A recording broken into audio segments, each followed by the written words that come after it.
For a long time, the gig economy was sold as freedom. Work when you want.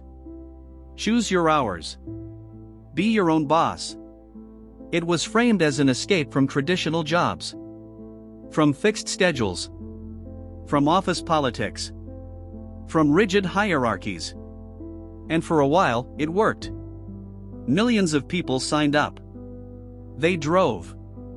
They delivered. They freelanced. They completed tasks through apps and platforms that promised flexibility and opportunity. But something has changed. Quietly. Gradually. Without announcements. Across cities and online marketplaces, workers are logging off, Deleting apps. Looking for anything else. Not because once a platform dominates a market, it no longer needs to attract workers. It only needs to control them. This is where the power imbalance began. Workers could not negotiate pay. They could not see how algorithms worked. They could not appeal unfair decisions easily. They could not move to competitors easily. Because competitors did not exist anymore. The market had consolidated. A few platforms controlled most of the work. And those platforms optimized for profit, not sustainability. This is not malicious. It is mechanical. Public companies are legally obligated to maximize shareholder value. Which means reducing costs. Which means squeezing labor. Which means extracting more output from each worker. This is why gig work began to feel different over time. In the beginning, workers chose their hours. Later, they chased peak demand windows. At first, they picked which jobs to accept. Later, they accepted everything to avoid penalties. At first, they felt independent. Later, they felt managed by invisible systems. The gig economy did not collapse overnight. It decayed. One policy change at a time. One payout adjustment at a time. One algorithm update at a time. Until what remained barely resembled the original promise. Another factor accelerated this decay. Automation. As platforms integrated more automated systems, they reduced their dependence on human workers. Chatbots replaced support staff. Routing algorithms replaced dispatchers. Pricing algorithms replaced human decision-making. This allowed platforms to operate at massive scale with minimal overhead. Which further increased their bargaining power. Which further weakened workers. At the same time, economic pressure pushed more people into gig work. Layoffs. Wage stagnation. Rising living costs. People turned to gig platforms as a fallback. Which increased labor supply even more. Which pushed earnings down further. This created a vicious cycle. More workers, lower pay, more people needing work, more workers. And because there was no minimum income guarantee, no collective bargaining, the gig economy did not fail because people stopped wanting flexible work. It failed because the numbers stopped adding up. For most workers, income is not an abstract idea. It is rent. It is food. It is fuel. It is debt payments. When earnings drop below survival levels, flexibility stops being a benefit and becomes a liability. The first visible sign of trouble was payout compression. Over time, platforms quietly reduced the amount paid per task. Not drastically. Not suddenly. Just enough that each job paid slightly less than before. At the same time, costs for workers increased. Fuel prices rose. Vehicle maintenance became more expensive. Data plans cost more. Living costs increased. So while gross earnings appeared stable, net income declined. Workers were doing the same amount of work for less real money. This was not obvious at first. Because platforms framed changes as optimizations or improvements. New bonus structures. Dynamic pricing. Incentive programs. But these systems became harder to predict. Workers could no longer reliably estimate their income. They did not know which jobs would pay well. They did not know when demand would spike. They did not know how algorithms prioritized them. This uncertainty forced people to work longer hours. Not because they wanted more money, but because they needed to compensate for declining pay rates. This is when burnout began to rise. Another factor worsened the situation: oversupply. As more people joined platforms, competition increased.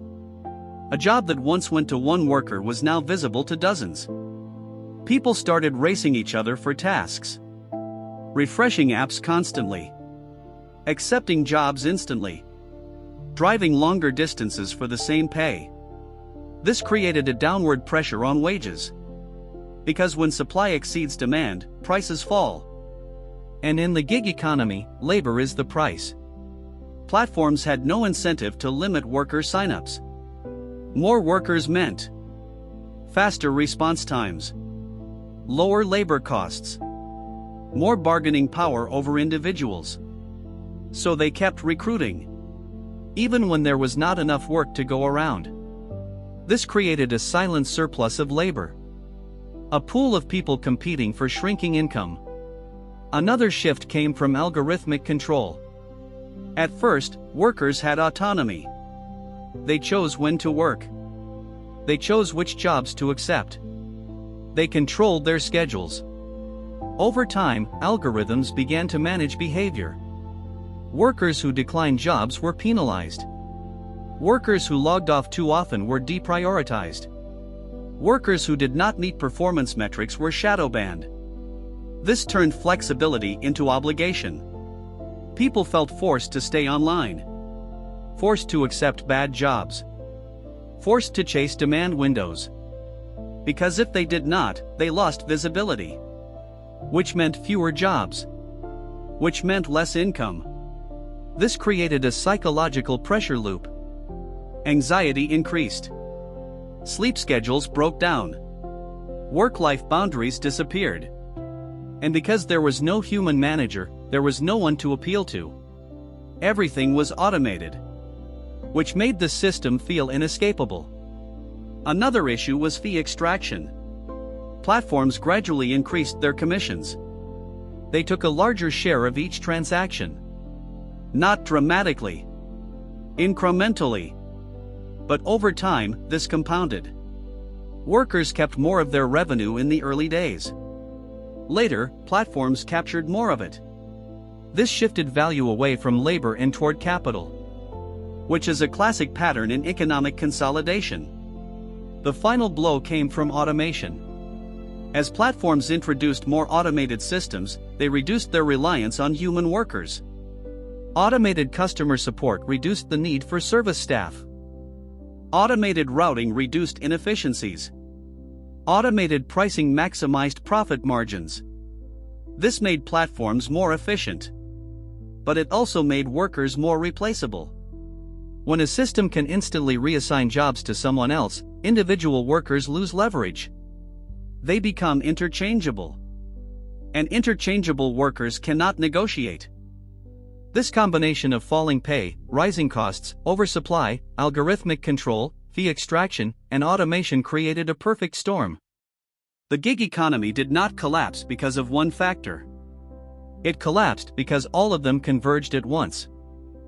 When people leave the gig economy, it is often framed as a personal decision. Someone found a better job. Someone moved to a different platform. Someone got tired of driving. But when millions of people make the same decision, it stops being personal. It becomes structural. So who benefits from this system as it exists today? The primary beneficiaries are platform owners. They control the software. They control the data. They control the pricing.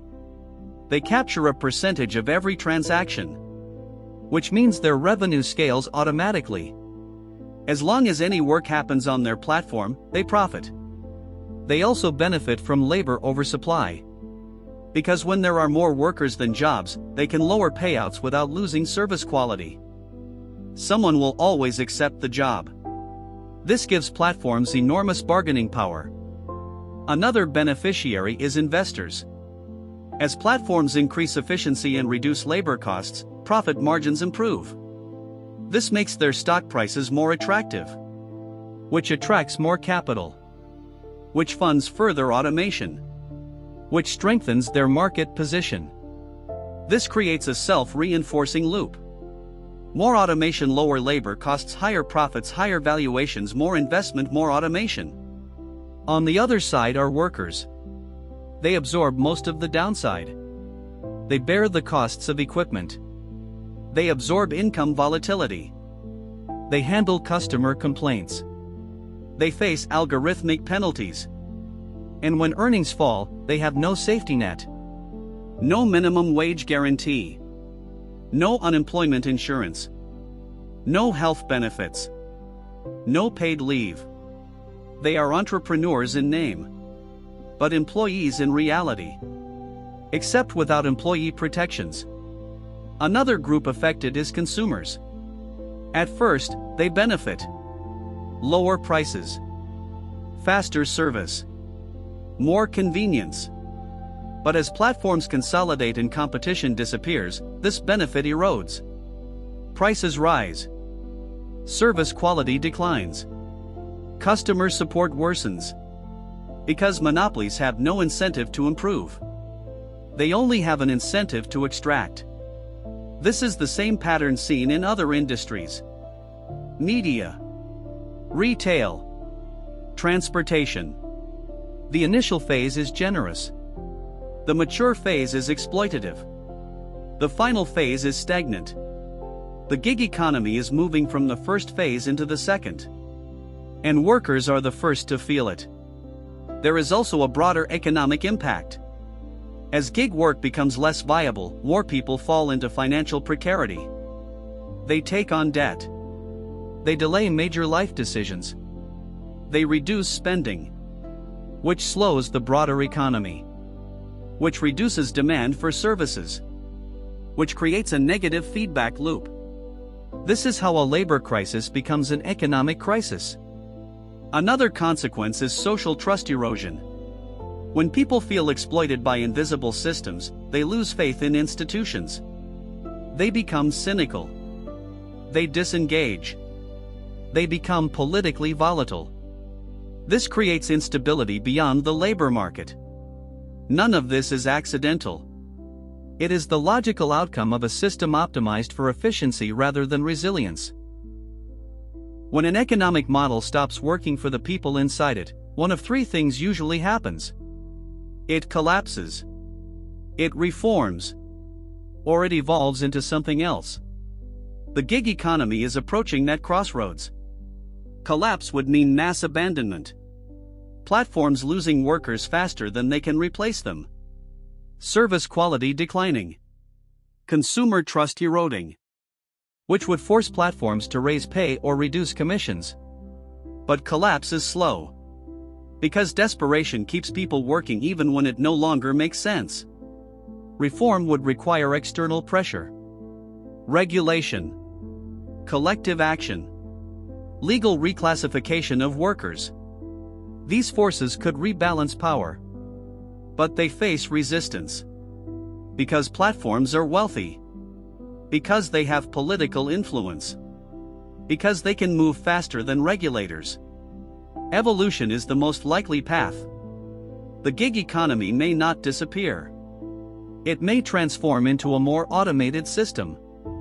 Fewer human workers, more algorithmic services, more centralized control. This would reduce labor costs further. But it would also eliminate income opportunities for millions, which shifts the problem elsewhere in the economy. The deeper issue is this. The gig economy was a temporary solution to structural economic pressure. It absorbed excess labor. It provided flexible income. It masked wage stagnation. Now it is failing at that role, which means the underlying problems it was covering up are re-emerging.